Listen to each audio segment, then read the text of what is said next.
Hey everyone, it is our sixth episode of the Sketch Wagon, and I'm here with Amy Bogart and I'm Christina Wald, and our subject today is Deck the Halls. But first, let's talk a little bit about news. Amy, what do you have going on? Oh gosh, what's not going on? Well, the holidays are beginning to, beginning to come around, but it's kind of a we got through Thanksgiving, had a lovely meal, and and now it's winter and we're heading headlong into Christmas and you know, got some travel ahead, so that'll be fun. hmm And So you yeah. said you still have openings for Taos. Oh yeah, yeah. Yeah. We've got a nice small crop of people, but would love to get a few more in there. And we did put you and I both put some ads into the Drawing Attention magazine for urban sketching. So I've had a little bit of feedback on that and some inquiries. So yeah, things are moving along. Well, and the Taos trip is such a great trip. I mean, it's the light in New Mexico is so magical to sketch in. It really is between the altitude and the dryness and the slant of the light is pretty spectacular up there. So it's a cool, yeah, it's a cool trip. I love it. Yeah, I mean, and the Yeah. place you stay is so historical and so Yep. pretty, and Yeah. so anyone thinking about it that's on the fence, it looks like I mean, I went in 2012 and had a wonderful time, and I think that Yeah. people would love it. That's where we And met actually. That yeah, was yeah, yeah. we like I guess the time moving up to it's where we met because Vanessa and I took the workshop in 2012, and she's come Yeah. back. Did she come back for Taos? She's done Taos She I think she has come back for Taos, and I know she's been to Guatemala a couple times, several so times. This just is her, yeah, and she's yeah. coming back again to that, so Uh-huh. So a lot of yeah. people return. They're really fun trips, and it's on your Yeah, website. I get it. That's a really lovely kind of commentary on the trips is I do get a lot of people who come back to do Mhm. more. So that's nice. It's not like one and done. There's always more to see and more to do and more to sketch Mhm. and all that. So that's great. Yeah, yeah, Yeah. they're really great places. And do you have any Yeah. other announcements or Well, the registration's also open for Ireland, so and that happens in August. Now, usually that doesn't light up until into the new year. People kind of make plans, but if you've got it on your back burner, it'd be nice to start getting some of that out there. Get some people on the list for that. And yeah, super excited. So oh, that's that's really about it. cool. Yeah. And How about you? well, I'm going to start my online workshops again in January. It's kind of on hiatus. I had started them earlier this year, and then the travel that I did this year. I mean, I think I calculated I was gone for like 4 months. You probably relate to this because Yeah. I had so many deadlines and so much time that I had to make up to get projects finished that I Yeah, I wasn't don't know how able you to do do it more. all. I don't Yeah, know how you do it all. and my mantra lately is you don't have to do everything. So I've been trying to be more selective about what I do, Yeah, yeah. because you don't want to, wear yourself out, and you want to be your best creative self. And you always, and I think we've talked about this before, you always want to make time for yourself to do the creative stuff you want to do, because if you Yeah, don't, I think everything suffers. yeah. Like, for example, I just finished this sweater. Oh, wow, that's beautiful. Is it wool? Yeah, it's alpaca and silk, Ooh, so it's really wow. soft. But like, I haven't been sketching a whole lot because I've just been sitting and watching Netflix and knitting.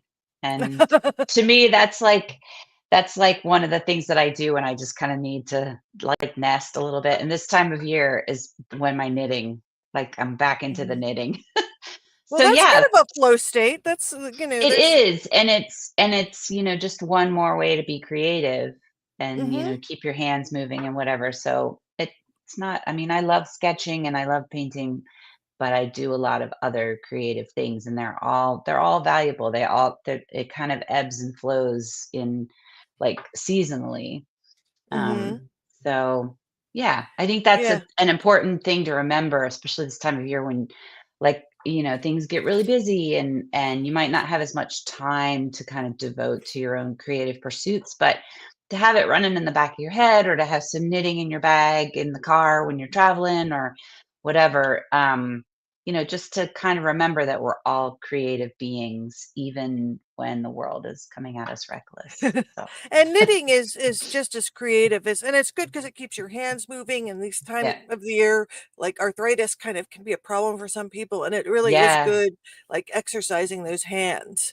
it really Especially if is. you have a tendency towards like carpal tunnel or something like that, doing various Mhm. hand movements in addition to drawing, Yeah. always listen to your hands and wrists. And if they're bothering you, maybe try some other activities or exercises or something like Yeah, I that. mean, that's an interesting point, keeping our hands healthy. Like, we need to remember to, be really stretching out our hands and moving Hmm. them around and just being kind to our bodies. Because, like, if you're working at a desk more this time of Hmm. year, just to really make sure you got a good chair at the very least, and take care of your eyeballs. I actually lost my glasses, so I'm with my Mr. Magoo. I was going to say, you look really cool. Oh, I thanks. love No, the these are animal my, print like, and stuff. I really thought you my were just being very stylish. no, these are my super thick Mr. Magoo reading glasses. I have my other ones coming that are a little more like multi-distance, but these are the ones that, like, they're my big guns. They're all I have left because I've You lost got to the have. others. But yeah, the other news. So I'll post some stuff about the workshop soon.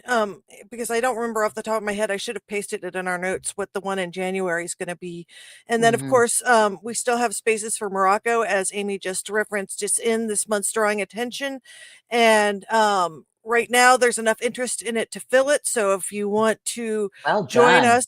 Yeah, if you want to join us, now's the time to put a deposit before it fills up, because it's going to fill up pretty fast. And then, of course, at the holidays, I have my online store. I recently fixed it up, and you can order my book on sketching here and everywhere. You can get my mini palette. You can get my prints with cats of Romania and cats of Italy, and you can also get my travelogues there, and some of my children's books too. I don't have all of them on there because that would be a huge headache to have all of my children's books in the online shop. But there is, if anyone's interested in them, I do have a local seller that sells a lot of my books too, and you can get them signed and all of that before the holidays. So that's my news. But let's talk about sketching through the holidays. And I loved your Yeah. deck the halls, because I Deck had the never halls. heard that term before. Where did you first hear that term? Just like I've on. heard it. I've heard it on British television. Like, I watch a lot of, murder mysteries and whatever Hmm. from Hmm. across the pond, and they will say, "Are you on halls?" Which is like on your holidays. So I always thought that was kind of a cute expression. So we mixed our metaphors with deck the halls, um, just for our sort of Christmas, etc. Yes. edition of the sketch Uh-huh. wagon. So, when That's really really what's cool. funny is this time of year, like, I love winter, but I have never really loved, like, the busyness of the season. I'm more of like a go into the cave kind of vibe. And so it's funny, like, part of me just wants to, like, crawl into the sketch wagon and just drive away. I um mean, it is a time of lots of parties and, Yeah, lots and of. this year is a little more simple because we are, going just to do some visiting, so we're not we've kind of just opted out of a lot of the usual stuff, so that's kind of nice. And I'm actually looking forward to a more quiet holiday, and that'll be a different thing because our culture is very much about, like, just go, go, go, and everything's Mhm, lit up, and gifts and purchasing and all that stuff, and we're just kind of opting out of a lot of mhm. that this year, which feels I really mean, we nice, don't actually. we don't really decorate that much because we have cats, and Mm. we'd rather them not eat a tree. Yeah, And so we tend to back off of the usual Christmas decorations and stuff like that. Plus we usually don't celebrate Christmas at home. yeah, We usually celebrate it at my mom's or my in-laws, and so we don't tend to put up much stuff. But I love yeah. sketching the like trees, and we just went to Crone Conservatory a couple weeks ago, and that's so pretty with It's all the really lights and pretty. that little miniature city that they've built. Yeah, um, is really neat, which we've sketched several times actually. yeah. Yeah, I've sketched there multiple times. It is really magical, and every time I go, I see something a little bit different. There is a place in Vermont where my daughter lives, but it's a couple hours from where she lives, so I'm not sure if we're going to make it there. But in a town called Brattleboro, Oh, Vermont, I love that name. yeah, in Brattleboro, they have um, all around town. They have like a miniatures festival. Really? Like, yeah, that's sort of going on this time of year with, like, little Christmassy things. Mostly, I think, in, like, window displays, I'm not really sure, but it's all kinds of little, like, small little vignette kind of things, and so I'm interested in going there, and that Wow. might So is it be. like almost like dollhouse stuff? Yeah, yeah, yeah. Like little dioramas and Yes, that kind of thing. Probably of multiple different scales, because I know, like, for doll houses, you have different scales, but, I've been seeing it online, and oh, now that that sounds I've really neat. now that it's captured my attention, I'm seeing more of it online because that's how the online algorithm stuff works, Hmm. but it's a lot of fun, like, it looks really neat, and it reminded me a little bit of the Chrome Conservatory stuff, um, it's interesting, like, how do you approach drawing, like, the warm Christmas lights surrounded by, like, the kind of cold, like, that's something I think we could talk to in Yeah. I mean, today in I our think discussion. that's a great idea. Mhm. And I think when you're approaching something with lots of lights, I mean, the biggest effect that you want to get is glow. Yes. And to get things to glow, the whole value system has to be darker or it doesn't look like it's Yes. glowing. I mean, a good example is if you have your Christmas tree lights on and it's during the day, you'll notice you barely see them. So it has to be a little darker. So you have to either maybe prep your paper with a single tone or use toned paper, like either gray paper or I've been experimenting with black paper. And you can really get a nice glow effect, especially with the black paper. But you have to build it up with the paint and use opaque paints on that and Yeah, Posca yeah. pens. And but you get a great effect. I sketched at the Festival of Lights last year those really cool jellyfish that are going Yeah, through, and it was really neat to it was a mixture of gouache and Posca, and it really glows when you photograph yeah. it or whatever. Well, the But really Posca pens are really they're a easy, quick way um, to get, like, that hit of white light on the oh yeah. inside of a light, and then, like, you have the white of the light, and then it's surrounded by varying more orange degrees of yellow as it goes out, and then it sort of bumps up against the darkness, and that's really the key. Because Hmm. mostly, like, the dark this time of year, especially if you're in a snowy area, it's very cool tones, like, Yeah, everything it's is beautiful. it's lovely, and that's why the glow of a Christmas light or a candle, I mean, that's why we light things up, is because everything is so kind of gray and dark, and then to turn on those lights, it sort of keeps the light alive this time of year. And so painting it is a really cool practice. It's a nice way to engage with the season, really. So And it's a time to experiment. I mean, not just mhm. I mean, you can get Stillman and Bird makes those nice pads with I think also Strathmore does too. There's nice pads with different colors of gray Mhm. and different colors of beige and warm toned gray. I guess you would probably say it's warm and cool gray in a There way. are I know there's if you just want to experiment, I know there are pads, and I think it might be Strathmore that makes them, but that has varying bit. Yeah, Strathmore has a great one. We got a sample in our summit that had like 4 or Yeah, 5 so different tones, I think. exactly, so they have, like, multiple different colors, you can try different things because your paints and your color pencils and all the different supplies you use are gonna act very differently on toned paper than they are on a white paper, so it is an interesting practice, and if you're ever feeling stuck, it's a fun way to get out of a rut, Mhm. is to just switch over to toned paper for a And time. toned paper adds it kind of brings the whole value system a little down so you can really pop those highlights. I mean, one of the Mhm. hardest things when you're drawing on white paper is if you're wanting to get like a pretty large value system, it takes more time to build it up. Whereas on these Yeah. colored papers, it's you You start start with in a the middle. mid-tone. Yeah, Hmm. and so then you can get lowlights and highlights, and that helps you establish your value system much more quickly, which is really fun. Yeah. And another way to experiment, I've seen some urban sketchers use toned like uh, uh, like red papers, and like the different, you can get pads of the construction papers that are like red and green and blue, and sometimes those are really fun to draw on too with ink and maybe add Yeah. highlights. It's great for limited palette stuff. Yeah. No, that's a lot of fun.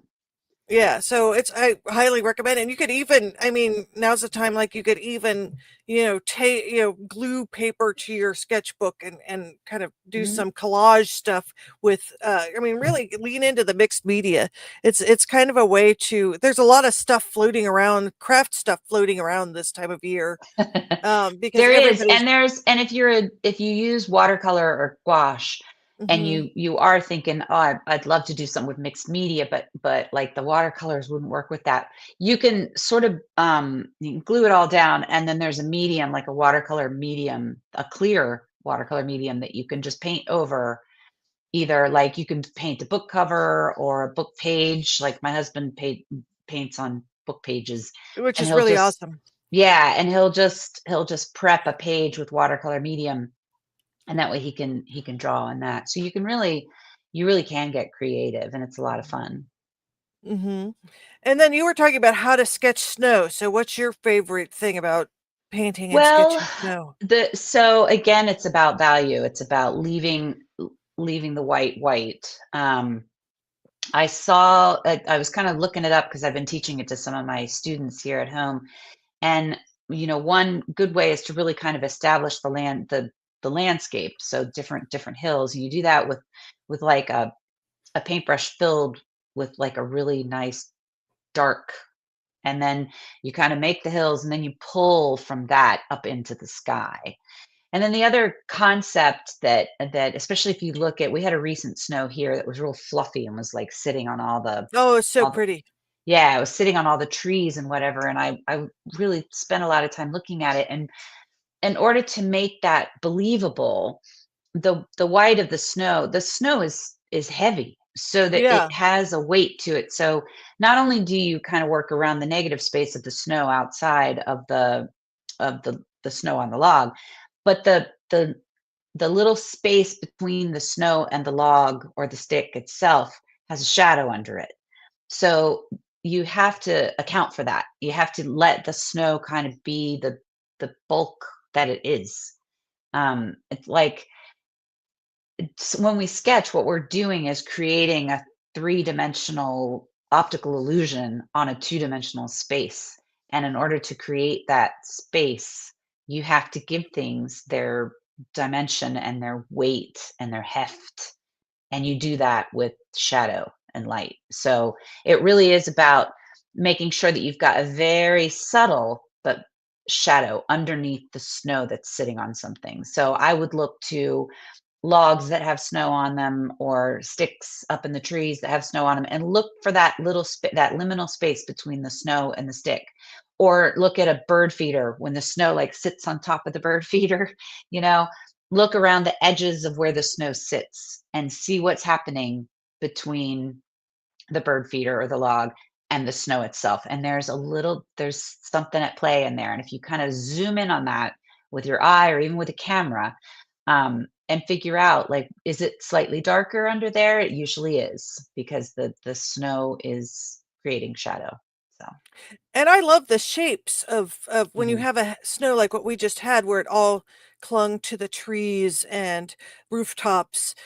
It really gives you a lot of license when you're sketching to Yes. play with those shapes and really make an interesting shape on the page. I love how you can leave some parts undetailed, and I just love the cool light that snow gets. Like, you can Yes. really play with color temperature when doing snowy scenes You really because can. There's an artist called Peter Fiore, who's like a proper painter, like oil painting. But I love the colors that he brings into snow. Fiore Hmm. is Fiore. And We can add a he, link in the show notes. yeah, his work is just he can do a snow scene with no white because it's all Wow. the different colors. Because he'll go for those times of day when the light is shining in a certain way.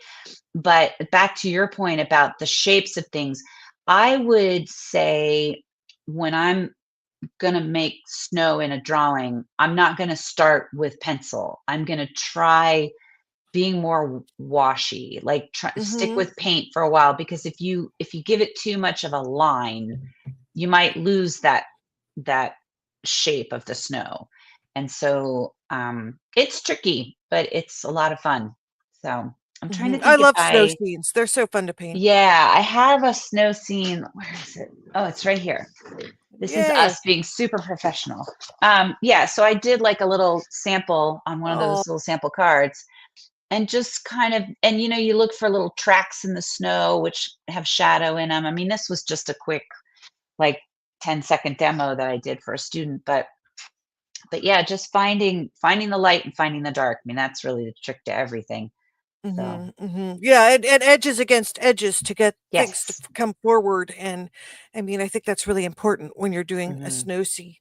Hmm. And it's just really fun. There's so many different ways you can approach it depending on whether you're using an opaque medium or a translucent medium. And What do you use when you're doing snow and say it's like sunset and it casts that yellow glow? What is your go-to color for like glazing over the snow to give it that golden color? mhm. You want to get, I mean, it's hard because there's a lot of yellows that have, I mean, a lot of yellows have reds in them. Hmm. Especially warm yellows have reds in them, and you just have to be really careful. I mean, I think I like Hansa yellow a lot, and I still love cadmium yellow, even though it will kill you.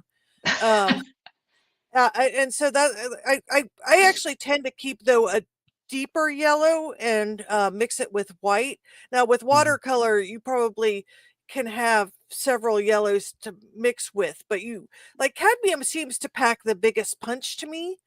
Yeah. So As yeah, far as you work a quickness. lot. You work a lot in the with the gouaches and the more yeah, I don't use much cadmium in watercolor, but I would go Mhm, for like the new gamboge, but mhm. way watered down because that one is nuclear. But it's nice, like it just to skim with a watered down new gamboge or even a green gold, which sounds Yeah, I love crazy. green gold. Is a really Hmm. pretty core color. Yeah. And I think there's a nickel, something nickel. I mean, there's a couple that have like a fairly strong pick. I mean, it depends on the effect that I'm trying to go. If it's a sunset, you really want to keep those colors brilliant and not muddy. And Right. so, having a good like magenta is good, or I like Pyrrole red too, but again, that's a very yellow color. Hmm. And it depends how cold you want your reds to be. Right. Right.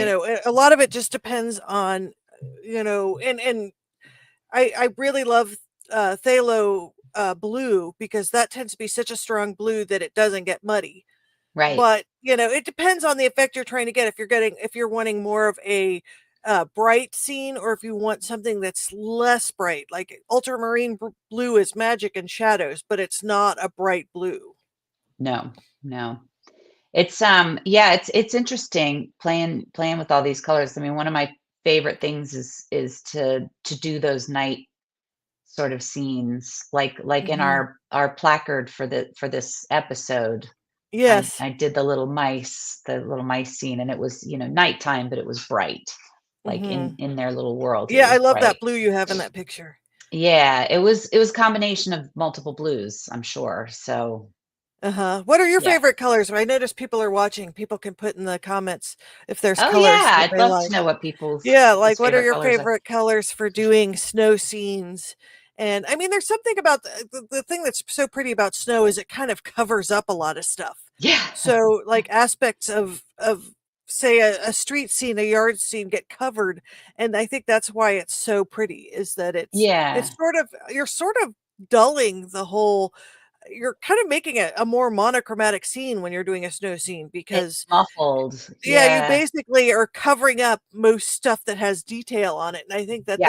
it simplifies an environment, so it actually is a great way to a great starter way if you're when you do landscapes because in Yeah. a way those shapes kind of simplify what you're seeing and force you to when you do something that's non-snow think in those layers, I Yep. think.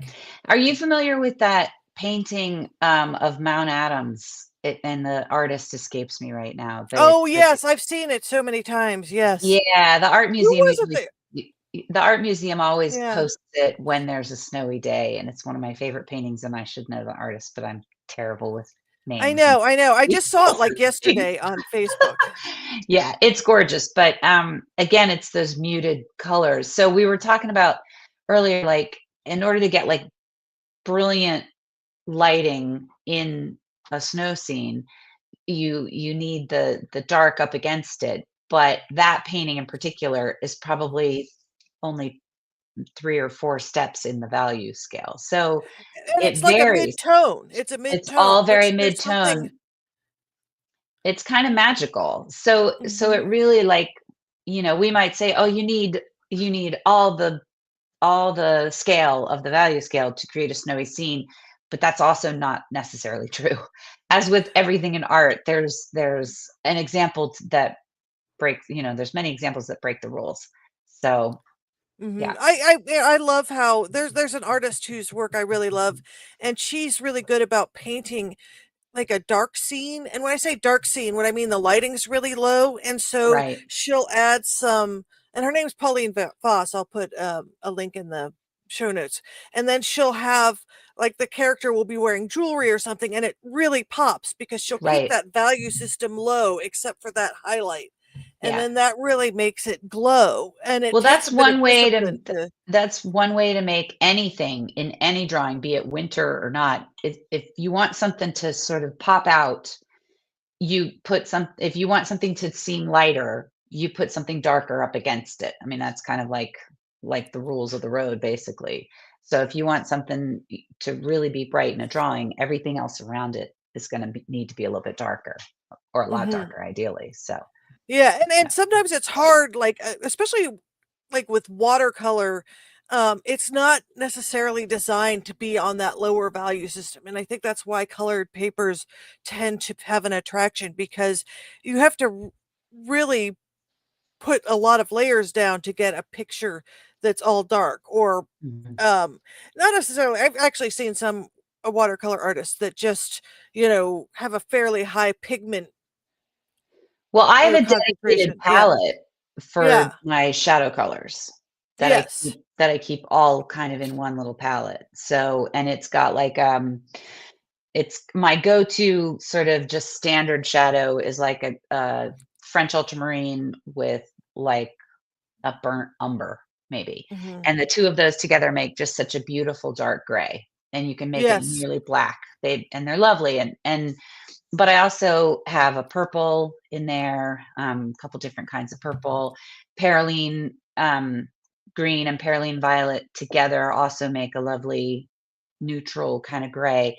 And not just gray, like if you mix enough pigment in there, you get a solid black, which is a lot of fun. And when you mix your own black and gray, you can lean it cooler or warmer depending on what you're trying to depict in Oh, your definitely, drawing. and So, you could really play with the variegated color. I mean, that's one thing that's neat with, sketching these holiday scenes is seeing, mhm, like, if there's a lot of different colors of lights, you can really play with that interaction of light.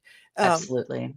doing portraits with color lights, like, it is really interesting, like, when somebody's got, It like, a really green is. light or a red light, it's a really interesting portrait. Yeah, and it's, again, we have so much coming at our eyes at all times Mhm, that to focus in, to sit on a quiet evening with your Christmas tree and mhm, really look at what the lights are doing, the different colors and how you would depict those. Like find mhm. the highlights, find the low lights, figure out how to depict them. and there's no better way to do it than to just do it, which I Mhm. know that's like a Yeah, I terrible mean, thing to say. don't let your sketches be precious, have Right, fun, exactly, and if you you don't like a know. sketch, just do it again. Yeah, just go to and sometimes you don't like it at first, but then you look at it 6 months later and you're like, "Well, this didn't look Yeah. as bad as I thought it did." It's definitely worth, I mean, taking risks. Because I see you say, using washes and salt. Like, sometimes you can experiment with putting alcohol on your paints or Yeah, salt. that's another one is you can drip. I have a sample of that as well. Let's see. So this is like a salt I know, I sample. just love those textures that you get when you Yeah, and then I think up here might have been what alcohol, like rubbing alcohol does, yeah, if I and remember correctly. that's a good point that you can take some pages and prepare them like that and then sketch over them. Hmm. And that's sometimes really interesting. Or take papers that have like some of those marbled papers. Yeah. Sometimes you can paint opaque on those and get some really neat effects. Yep. Like I said, experiment. Take that old wrapping paper maybe and use it to paint on. Like, maybe tape some in your book and play around with it. Yeah.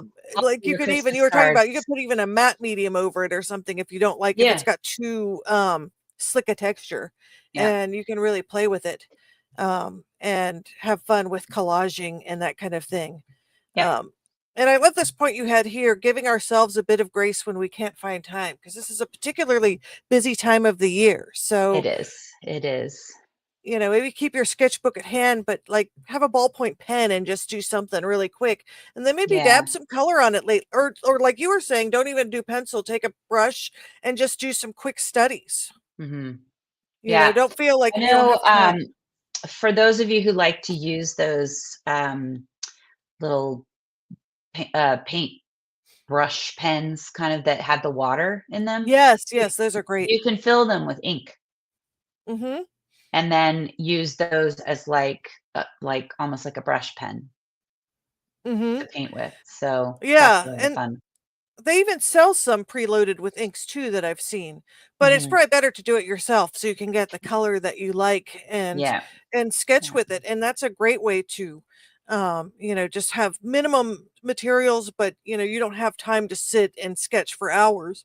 But, Mm. a lot of times when you're doing different family activities, like, again, there's seems to be an awful lot of football and that sort of stuff on that, like, the families seem to enjoy watching, and you're like, Yeah. "Well, what am I gonna do during this?" And so it's nice to have your sketchbook out and be able to, draw or whatever, Yeah. Hang while with the those are kids going and the on. dogs. Exactly. Well, there is that. I mean, a lot of family have really cute pets that are fun to sketch too. So, I know you've there's got a some lot. great cats in yours. That's a lot of fun. Yeah, I always love drawing them. Yeah.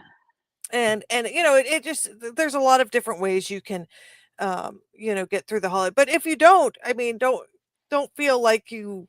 I mean, there will be more time after the holidays to draw. Like if you Yeah. just want to have a to-do list that's 10 miles long, keep at it, and Yeah. don't worry about. I mean, your sketchbook will be there when you get to it. I Yeah. mean, I think a lot of people are hard on. I think it's part of the, there's some sort of, I want to say, sort of Calvinist ethic that if you're not doing something that's Productive. productive at all times, that somehow you're a bad person. And really, I mean, like we talked about your hands, self-care is so important. And if you want to sit and just look outside and sit on your patio with a cup of coffee and do nothing, that is good for you. I also think that the sketchbook, I mean, this is kind of how I've always thought about it. In fact, when I get away from this is when I kind of get into trouble. I think that the sketchbook needs to be outside of that Calvinist, everything's a product world. Yes, you're right. It needs to be a place where experimentation is welcome, where mistakes are welcome. It's a playground. It's not it's not where, our friend Robin makes such beautiful sketches and paintings in her work. And for the longest time, she didn't want to put something on the back of a page because she was thinking like, well, she could always cut it out and sell it if she wanted to. And I challenged her one time in a workshop. I'm like, I think you need to start at least in one of your books, like start painting on the back of your drawings because that way you'll allow yourself to experiment and allow yourself to take chances that you wouldn't if you were thinking, "Oh, I might be able to sell this, or I might be able to make a print out of it or whatever." And to her credit, she has challenged herself to do That's that. excellent. Yeah, and and still, of course, she's like selling beautiful prints all the time and whatnot, but she's also in her playground sketchbook, she's allowing Hmm. herself to like experiment. And if you're worried about making a product of some kind, you're not gonna allow yourself to push the limits or to make the darks any darker than you normally would, or to like what would happen if. And that's really what you have to do to learn is what would happen if I added ink to this? What would happen if I threw some grains of salt down on this wet paint? What would happen? And a Hmm. And sketchbook also is just writing. I mean, you can write in your book. yeah, You don't have to, I you don't I have, do that a lot. That's hmm. yeah, I will write around things and whatever, and it just helps add to the memories of whatever it is I'm capturing. So I mean, that's like, I mean, I have a couple sketchbooks I write dreams down in too. And it's funny because I'll read them later. I'll be like, boy, this was so crazy. I don't even know what this meant. Because a right. lot of But times it they're all so made weird. sense at the time, right? It did. It did. It's kind of been interesting documenting them occasionally. And I don't do it all the time, but when I do and I go back and read them, it's like, wow, this was really, it's very dissociative. So, and maybe Yeah. you can write stuff like that and then illustrate or sketch it later. I mean, I think one thing we talk about drawing on location a lot, but there is it's a lot of fun to kind of just make up stuff too. I mean, this is the Mhm. fantasy artist in me talking, but one of the pictures on our thumbnail, that's the picture of Yule Cat, and so that's totally a made up Is it image. though? Is it fake? I don't Okay, know. maybe it's not. Maybe it's real. I'm just I mean, I mean, it's kind of fun to speculate and draw speculative stuff in your sketchbook too, which I always have fun doing that, Yeah. and making Yeah. up And scenes plus, and to draw a Yule cat, which in theory is a fake thing, you've drawn a million cats from life. So yeah. the drawing little things from life will help you draw things from your imagination. So it one feeds the other. And I think it is fun to I saw recently an artist was talking about how if you don't have any ideas of what to draw, just putting your pencil to paper and scribbling around will point you in Yes. some kind of direction. So, like, even if all you have, like, maybe you've got your sketchbook that's got like nice paper in it or whatever, maybe you have like a cheap, like, dollar something from the dollar store that is for pencil, like just moving the pencil around on the Yeah, page. definitely. If you can do that, that will be enough to point you in that direction. Is I think that there's something real primal about mark making. And, Mhm. I mean, Yes. people were doing it back in the day in the caves and on rocks and whatever. And I think that we're sadly pulled away from that in our modern world. And so really just making marks in a book can point you in a direction that could be quite unexpected. Mhm. There's an artist, I don't know if you follow Debbie Owie, but she Oh, does, no. she will do sketches and break crayons and, do sketches coming out of I them, actually I have seen those, and stuff yeah, like that is really fun. I mean, play yeah, around with different materials. Sometimes you can blop some ink on your and then make them into little creatures, thumbprints. yeah. If you spill something in your book, maybe make it into something. I mean, there's a lot of different exercises you can do to I've kind done of this beef up that. exercise where you take, you just draw like a quick circle, which is never a perfect circle. Mhm. And so then I look at that circle and I figure out if it's like I pretend it's somebody's head and I figure out like which way are they looking. I have a whole book of That's really awesome. weird faces of people like looking up I love or those. I've just seen some of those sketches, and they're really fun. yeah, and and some of them I've developed into little, like proper drawings, and I have always really enjoyed that. But it really is about like just putting pencil to paper.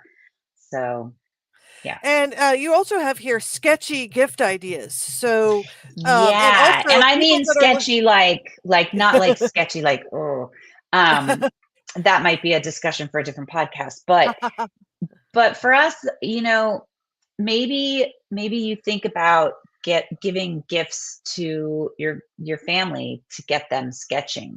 Like, what Hmm. do you have any ideas besides like your sweet little palette, which is great fun? Uh-huh. That's a great gift idea, is There's a Christina's. lot of great books about sketching. Besides my own book, Sketching Here and Everywhere, there are some other there are some other Shameless books. plug.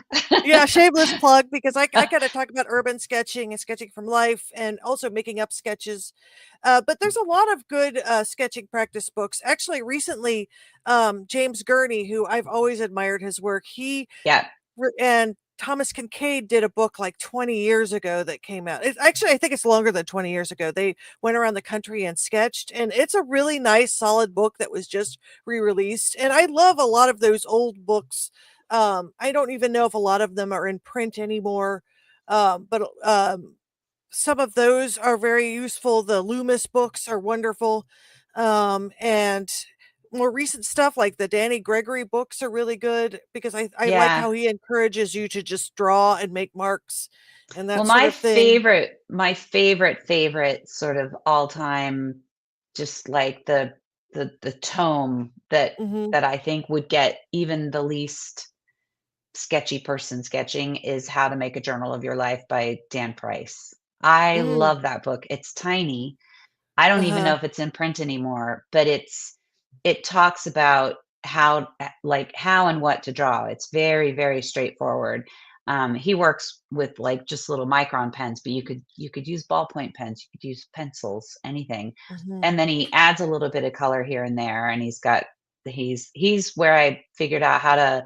That's where I started using the date stamp in my own sketching practice, Mhm. is through Dan Price, and Mhm. he'll add little photographs. And this is like, he wrote this book back before we had printable, like he was using proper photographs, and he'll add a photograph into his journal. And I just always really loved that book. And so that's a fun, like, to get that little book, and then a little empty sketchbook, a couple pens, and maybe a little set of Mhm. paints, and that is really, really a lovely gift. And listeners, if you have any favorite books about sketching or art, feel free to put them in the comments and we'll mention them. Unfortunately, the comments done during the show, maybe this makes you more comfortable putting them. They don't end up as comments under the uh, so it's ephemeral. So if you have a comment, feel free to comment and it will just be really on people will see it if they're watching it now, but it won't be permanent. Right. Not that anything's permanent, but you're Mhm. right. Like the little mini palette, and actually, we are working on with the mini palette. People will be able to get their initials or a name on it because it's 3D printed, so we can add like Oh, that's logos to fun. it or whatever. So Troy and I are discussing the next generation of what we want to do with the mini palettes, That's and great. And I mean, your mini palettes are really fun and amazing, but there are a gajillion of them out Yeah, there's a there. lot of different I mean, depending on what you want your practice to be, Right. and if you're giving something to someone that is just wanting to practice, I mean, I think even a lined journal is not a bad idea, Right. because you can draw in that, and I mean, a lot of people claim that the hardest thing with a new sketchbook is that it's a new sketchbook and they don't want to mess it up. Oh, And I have a trick so, for that, what's your trick? is to open it up and number the pages, because Oh, invariably you're going to mess up, and then your sketchbook is officially messed up, and then you can just get started. So, like, that's one thing I used to have students do in my classes, is like number your pages. And then when they would, you know, mess up that one of the numbers, they'd like freak mhm, out, and that's, then okay, then you're done. All right, life goes on, you know. And also, like, to if you get a new sketchbook, setting some sort of an intention with either a quote, yeah, I or love putting quotes in my sketchbooks, yeah, and I putting think a I learned quote that from you. in. Yeah, or even like, it's a cool idea to write yourself a letter. Like, where are you in, Oh, that's a great like, where are idea. you in your life, in your art practice? What are your goals? What are you thinking about? Put that in a sealed little envelope and tuck it the back of the book, maybe in like a pocket or something in the book, and then make your way through the book, and then you have that there. I think that's fun. I've seen a couple sketchbooks where people made little envelopes or tape pop-up stuff to it or Yeah. lift up flaps, and I think that's really cool. I wanna do that sometime. I need to, like, Yeah, like I experiment will more doing that. sometimes write, I'll write something and then I'll take a page, like we were talking about using toned paper. You could do this with toned paper, and then sort of taping it at the top of the page so that it's like folds out. So there's the drawing, but you can lift it up and see what the thinking was underneath. So, Mhm. I mean, And we there, were talking about oh, go oh, yeah, ahead. we were talking about stocking stuffers too, like little things that you can give, Oh, always the somebody. travel paintbrushes. Yeah, those are great, and there's some really cute travel paint sets with little tiny sketchbooks. The little Mhm. tiny sketchbooks are really cute. I'm trying to decide if they're like, because I don't know if I'd want to commit to, and they are really adorable. A couple people make those really fun, like they're like an inch by 2 inch books, Yeah. and they're really cute. I don't know if Okay. I mean, I like having a small Like book, but these? I Like yes, these little yes, books? those are fun. Well, I think the accordion one works a little bit better because it's long, so you have a Yeah, you little can bit extend more. your drawings, Yeah, yeah. whereas the I little did ones, I think one after two, I'd probably get bored with it in a I little did bit. one, it's in the other room, but I had a little someone bought me a little book, like a leather-bound book with watercolor paper in it, and it was on a necklace, Yes, I've seen and those. yeah, and so I decided to create a tiny book of tiny truths.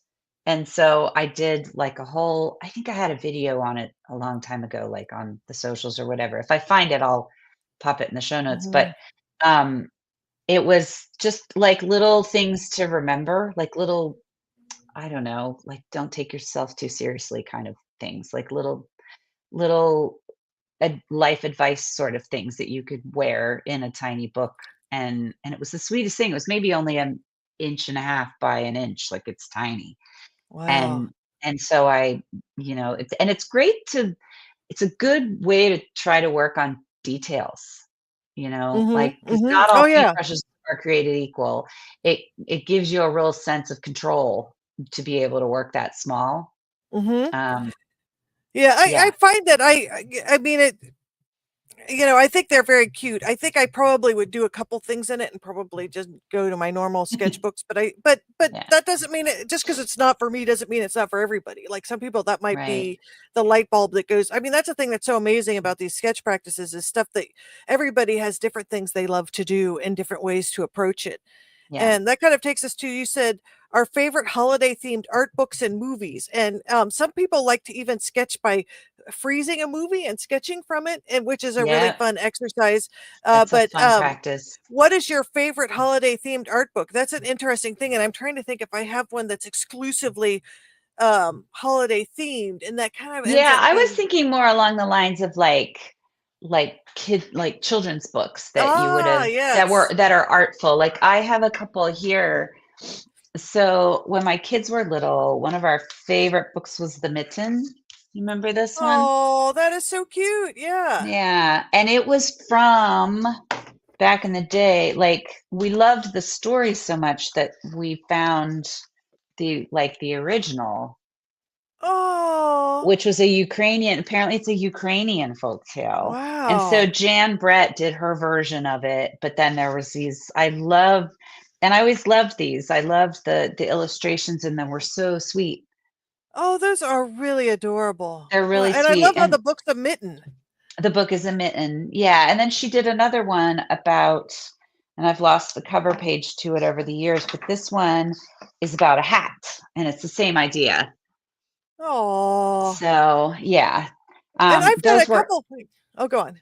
Well, I was just Those gonna say those are like very the mitten especially is a great example of illustrated snow. Like it's mhm. amazing to leaf through the pages and see how Jan Brett, the illustrator, treated snow in the book. So go like treat yourself if you're wanting to draw the snow, for example, go to a bookstore and go through kids' books and Yeah, there's find the and I ones. actually have 2 that actually are snow themed.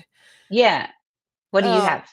I did Warm Winter Tale, which was for Arbor Oh, Dale, and it is yeah, yeah, such a yeah. sweet book because it's about what animals do in winter, and then there's, like, a little cartoon because they sort of zoopромorphize people about what they would do based on what they Yeah. do. So do humans hibernate for the winter? And that was really fun, and I loved getting to paint all the snow scenes in that. It has foxes, and it Yeah. has, bears and deer, and it was a really fun book to illustrate, and that's when I think that's available through the person that sells I'll put a link in the show notes.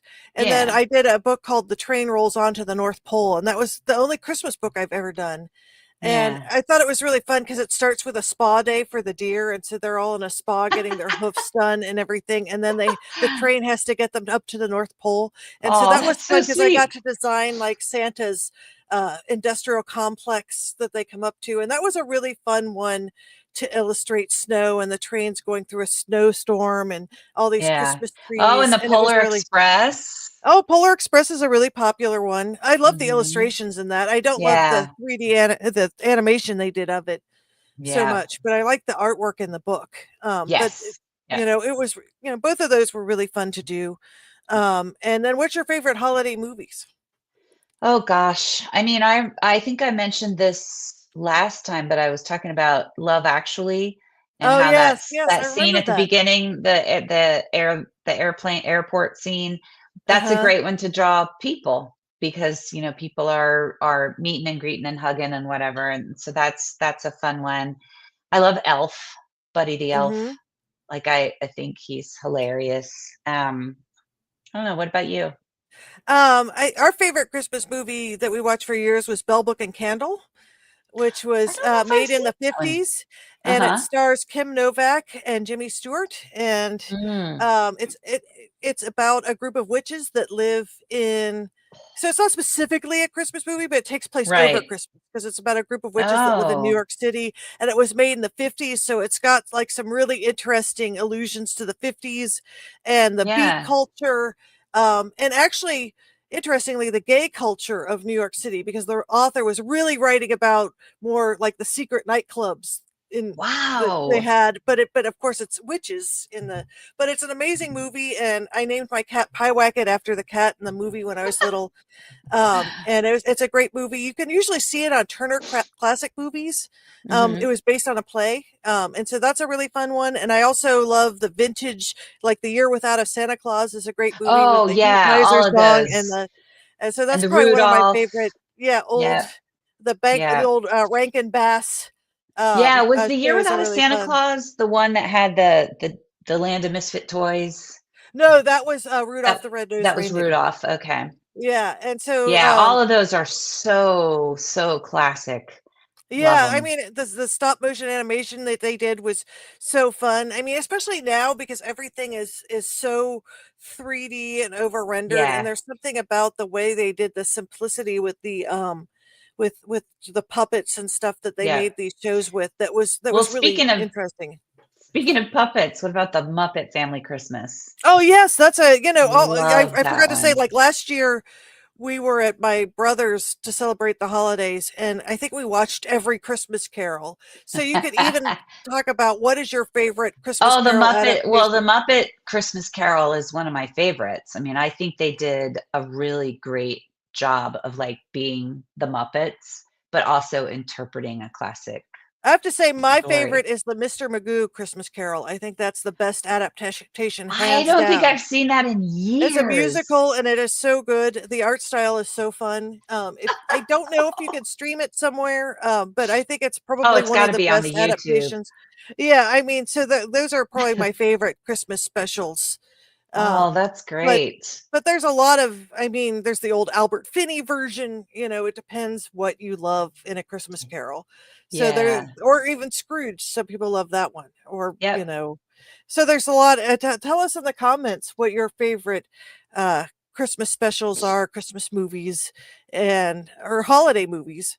And Yeah. if you have favorite kids books, about um, snow and winter and the holidays. Um, and put them in the comments because we'd love to hear them. And we'll put some stuff in the show notes too. Mhm. Um, but again, I'm like sure if we'll you, think of things after the fact, which I oh always yes, do. yeah, I I always know. think, "Oh, I should have said yada, yada, yada, yada, yada. Coulda, shoulda, but woulda." but we're almost at an hour. So do you have Oh any final gosh, closing thoughts, Amy? I know it goes so fast. it does go fast. Yeah, I just think, I know I, for one, just kinda came, like, skidding in at the last minute to this today, like, not very prepared. I've got, loads of other things on other burners, but, um, just, wishing everybody well. I know that everybody talks about, the joy of the season and whatever. I also know it can be a hard time of year for people, so, you know, find a friend, reach out, say hi, um, we don't we're not alone in this world. Like there's a great, I can't pronounce it quite yet, but there's a great thing in Irish where the expression is we shelter in each other's shadows, meaning like we shelter out of the wind and away from like the starkness of the world when we're kind of tucked in with each other. And I think that that's um a beautiful concept. So, you know, I just think wishing that's every a lovely thought. Like check in on yeah, people that are, check in on and people. yeah, Yeah. and in real space. Like, I mean, I know Yeah, it's meat tempting just space. to, yeah, yeah, like maybe give them a phone call or meet with them. I mean, I think Or that, go for a walk in the neighborhood or, yeah, take somebody, invite them to coffee. Yeah. make a pot of soup and see if your neighbor needs some, that kind of Yeah. thing. I Because mean, I think that community is so important, and Mhm. meeting with other people this time of the year really can lift their spirits and yours. I mean, I think that Yes. there's something really visceral about real human interaction. And I think Oh, we love sketching. It's because we like that visceral transaction of, well, and I know last time we talked about sketching people and that sketching musicians is one of the funnest oh, things to yes, and sketch. there's a lot of concerts and Well, choirs I and will say that there is a free, Christmas holiday, concert coming up at the Riley School of Irish Music this weekend. ooh, Yeah, nice. so it will be sort of Irish themed, but also Christmas themed. And it's at 2 o'clock at the Riley School, which is we have our space in Grace Methodist Church on Uh-huh. Slane Avenue in Norwood. So that's at 2 p.m. on Saturday. That So would be excellent. Yeah, so if you yeah, wanna it'd sketch be a lot of fun. musicians, do that. Yeah. So, happy holidays, everyone, and we will be back in January. Yep. And feel free to write us with show ideas or put comments in, and we love to hear them. And we'll see you next year. Yes. Bye, So, everyone. bye.